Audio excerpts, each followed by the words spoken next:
Now, when people want to get their hair done by Trey, they know they gonna have to like spend that, you know what I'm saying, break their pocketbook, you feel what I'm saying? For the people who you know what I'm saying, what do you gotta say to the people that think your prices are just way too high?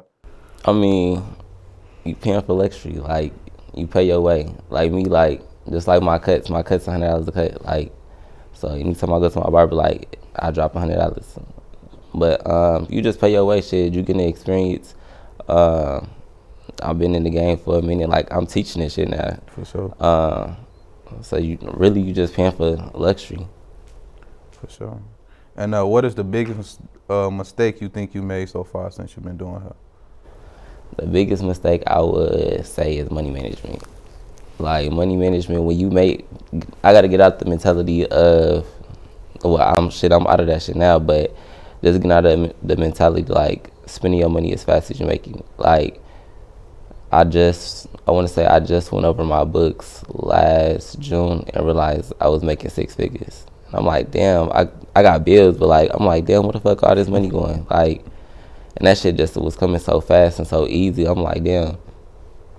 But shit, touching money and just letting that shit go, like that shit. Shit, your money will save you in the end. Shit, if you save your money, shit. For sure. And what is the biggest risk you think you took so far since you've been doing her?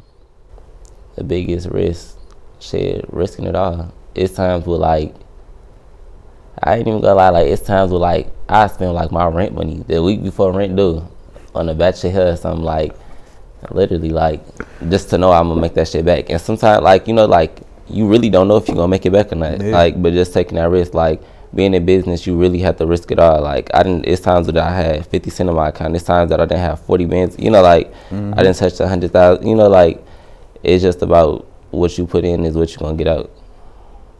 For sure. And do you see yourself staying in Minnesota or moving somewhere else? Staying in Minnesota. You know, it's crazy because I love Minnesota. I ain't gonna lie. I love Minnesota. Like the more I travel, the more that I realize like this is like really like home for me. Like I can see myself moving, but it'll have to come with like a guaranteed like income. I'm like a Minnesota celebrity, like shit. Like this is like home for me. Like it's comfortability. Sure. Now, when celebrities they come to Minnesota and they need their hair done, they end up going to you. But the one that got everybody wondering is the one you did with Ari. Can you tell the people how you ended up doing her hair? So with like Ari, really like. Cause a lot of people got a little jealous. You feel what I'm saying? People been on live tweaking. Really like with Ari, like her. With doing Ari here, I had woke up. I want to say it was like 8 in the morning. My phone going off. Like I got like 30 minutes calls. Like for people like I don't even know how the fuck they got my number, but I answer the phone. It's her manager. She's like, we need you to do her hair. So I'm like, cool. But then when I think she had made a post like I need somebody to do my hair, type in Minnesota some shit. But shit, everybody just started tagging me. And then I guess somebody else had got the opportunity and got it snatched back. And shit, I just really had to keep my mouth shut. Like, I learned in the game, like, when you speak on shit, that shit can be taken away, like, real fast. And just to wake up and shit, didn't even ask for that shit. Like, the week before I had did Dreamdoll here, so I had did that shit back to back. Like, that shit was, like, crazy as hell. That's my next question. How did you end up doing her hair, too? Like, Dream hair. That's one thing that I like about doing hair. You never know who you gonna meet. So I forgot the girl name, but I had this client. I've been doing her hair for like a year. She had moved up here from like Wisconsin or some shit, and she had called me out the blue, like, you know, I know Dreamdoll manager or whatever. She looking for somebody to get her hair now. She didn't even make no status, no nothing. Like, it was just like, shit, I know you gonna do your job, so I'm gonna put you on or whatever. So I just ended up doing her shit. She was cool as hell. That shit really like came out the blue.